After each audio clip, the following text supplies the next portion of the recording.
इसलिए 63 जन्मों के हिसाब तो कह के अब छूट नहीं सकते, क्योंकि मुरली में बोला है कि तुमको प्रकृति की भी नॉलेज होनी चाहिए, आत्मा के साथ साथ प्रकृति की भी नॉलेज। तो हम क्या रिसर्च करेंगे 5 तत्वों के ऊपर? ये जो तुम्हारी प्रकृति है, ये जो तुम्हारा शरीर है, ये जो तुम्हारे 5 तत्व हैं, ये सबसे बड़ा तुम्हारा साथी है। जीवन मुक्ति बिना शरीर के है? शरीर ना हो तो जीवन मुक्ति कहेंगे? शरीर भी चाहिए, निरोगी शरीर चाहिए। और आत्मा कैसी चाहिए? एकदम सतो प्रधान। जिसकी आत्मा सतो प्रधान बनेगी तो उसकी स्थिति कैसी होगी? अभी भी दुख हो, अशांति हो, भले कारण शरीर हो, लेकिन भोगता कौन है? शरीर भोगता है क्या? कौन भोगता है? आत्मा भोगती है, शरीर नहीं। कोर्स भी करवाते हो बेसिक में, शरीर नहीं भोगता भाई। जब आत्मा इसमें से निकल जाती है, उसके टुकड़े कर दो, सी करता है वो? चिल्लाता है? नहीं। सुख हो या दुख हो, माध्यम है शरीर, लेकिन भोगती कौन है? आत्मा। जब तुम्हारी आत्मा सतो प्रधान बन जाए, वो कहते हैं गूंगे का गुड़, इसका टेस्ट क्या है तुम बता सकोगे?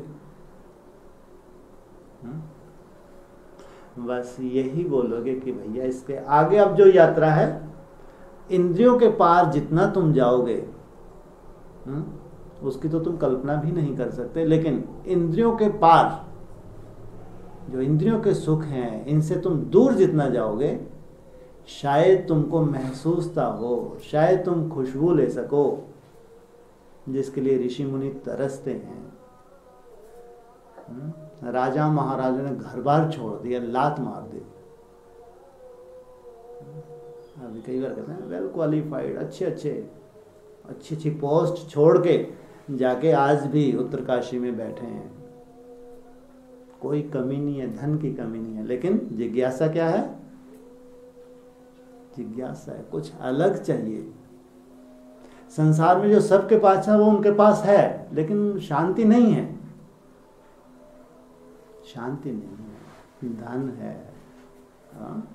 बहुत वैभव है, हर तरह के जीवन में स्थूल रूप में कोई कमी नहीं है, लेकिन शांति नहीं है। छोड़ छाड़ के निकल गए, नहीं कुछ और है। अगर इसमें शांति हुई जो आज हमारे पास है, तो अंदर से ये भटकना ना होती, इसलिए छोड़ छाड़ के चल दिए। लेकिन इतना आसान है क्या? वो देवताओं से पूछो, 16,000 से क्या? इंद्रियों के पार का सुख क्या होता है? गोपी बल्लभ की गोपियों से पूछो। शास्त्रों में गाया है, अतीन्द्रिय सुख पूछना हो तो गोपी बल्लभ की गोपियों से पूछो।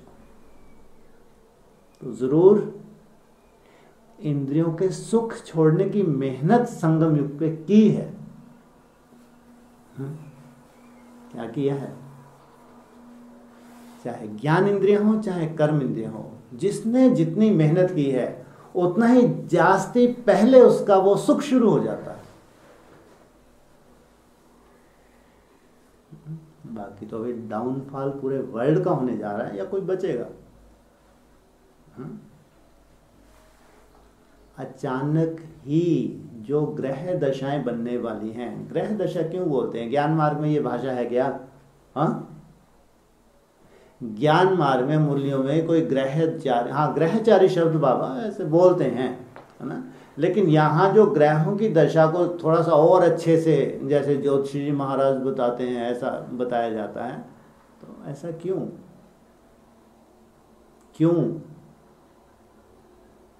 कारण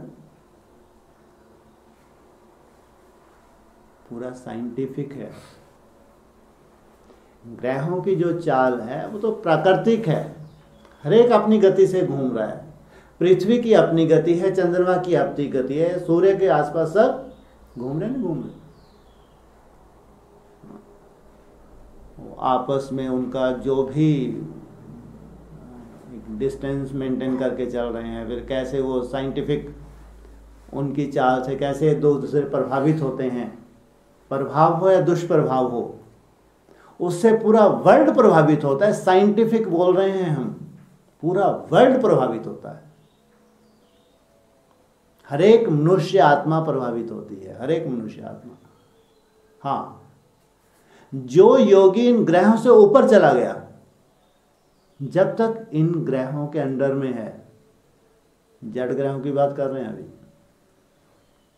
जो योगी इस पृथ्वी तत्व से ऊपर चला गया, इस ये को जो प्रकृति का ये जो ब्रह्मांडिक है ना, इससे ऊपर चला गया, ग्रहों से ऊपर की स्थिति चला गया, वो डिस्कनेक्ट हो गया, बस वो ही बच सकता है ग्रहचारी से, इन ग्रहों के दुष्प्रभाव से, वरना संभव ही नहीं है। ग्रहों की चाल जो होने जा रही है उसको साइंटिस्ट भी चेंज नहीं कर सकते। प्रकृति के साथ कोई बहुत बड़ा इंटरफेयर कर सकते हैं? नहीं कर सकते। हर एक आत्मा को प्रभावित होना है, हर एक आत्मा को, 500-700 करोड़ आत्मा को प्रभावित। हाँ, जितने आप पावरफुल योगी बनते हैं या जितना आप बहुत अच्छा आपका चिंतन होता है, तो आप उस बात को पॉजिटिव रूप में ले सकते हैं। बस ये कला आप में आ सकती है। आपके सर पे चोट लगी तो आप बस पॉजिटिव थिंकिंग आपकी, मेरा कोई हिसाब किताब चुप तो हो गया, नथिंग न्यू। लेकिन वो चोट लगनी है जरूर, लगनी है जरूर, लेकिन ज्ञान मार्ग तुमको अच्छा सोचना चाहिए, इसलिए तुम प्रभावित नहीं होते। तुम हर परिस्थिति में अच्छा सोचने लगे, तुम भक्त नहीं हो, भगवान से जोहली फैला के नहीं बैठते हो, ऐसा क्यों हो गया, कैसे हो गया, कब तक होगा, नहीं। ये तुम्हारे हिसाब किताब की कोई सीमा नहीं है, असीम है तुम्हारे हिसाब किताब। इसलिए भगवान एकदम साक्षी, उसको कोई लेना देना नहीं, इससे कोई मतलब नहीं। गीता का महावाक्य, मनुष्यात्मा खुद ही अपना मित्र है, खुद ही अपना शत्रु है। भगवान कोई इंटरफेयर नहीं कर रहा, तुम्हारे को दुख देने के लिए कोई इंटरफेयर नहीं है, सुख देने के लिए कोई देना देना नहीं है। हाँ, एक सुंदर शिक्षा सबको दी है, सब धर्म वालों को दी है, पूरे वर्ल्ड को दी है। और पूरे वर्ल्ड में हम थोड़ी सी ब्राह्मण आत्माएं, हर एक धर्म से चुनी हुई ब्राह्मण आत्माएं, अब उनको स्पेशल गाइडेंस दी जा रही है, स्पेशल पढ़ाया जा रहा है, क्योंकि सब धर्मों का उत्थान करना है भगवान को। कोई एक धर्म की बात नहीं है, पूरे वर्ल्ड का रचयिता है वो। तो सब धर्मों से निकली हुई अच्छी अच्छी आत्माएं हैं, उनको एक नए तरीके से पढ़ाया जा रहा है भगवान के द्वारा कि इनका उत्थान हो गया, इनके साथ साथ पूरे विश्व का उत्थान हो जाएगा।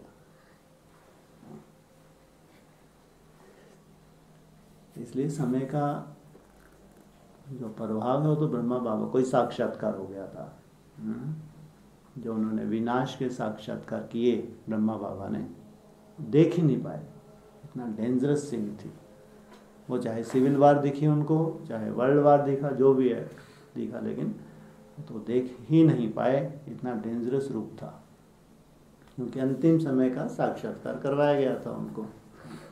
तो वो आधार बनाया शिक्षाओं का कि बच्चे अब अंतिम समय है, ये सृष्टि का परिवर्तन होने जा रहा है, मैं आया हूं तुम बच्चों के लिए, तुम बच्चे पतित से पावन बनो। तो वो बच्चों को एक, ताकि आसुरी गुणों को छोड़ के दिव्य गुणों को धारण करें। तो इसलिए विनाश की सीन दिखाई, फिर साथ साथ स्थापना की सीन भी दिखाई कि तुम्हारे लिए ऐसी ऐसी नई सुंदर दुनिया रचने आया हूं मैं, जहाँ देवी देवताओं का राज होगा, जहाँ दुख है शांति होगी ही नहीं। आज कम से कम हमको मालूम है कि वो जो दुनिया है जिसकी भगवान ने कल्पना की थी, कभी कल्पना दी थी, हाँ, उसको जीते जी हम इस आंखों से देखेंगे या मरने के बाद? ब्रह्मा कुमारी कहती हैं कि ये विनाश हो जाएगा तब सतयुग आएगा। हाँ, और यहाँ तो कोई इस शरीर से सतयुग में जा नहीं सकता। लेकिन हम क्या कहते हैं, हम इसी शरीर से इन्हीं आंखों से वो दुनिया को देखेंगे जिसको पैराडाइज कहा है, जिसको जन्नत कहा है, जिसको स्वर्ग कहा है, जिसको बैकुंठ कहा है।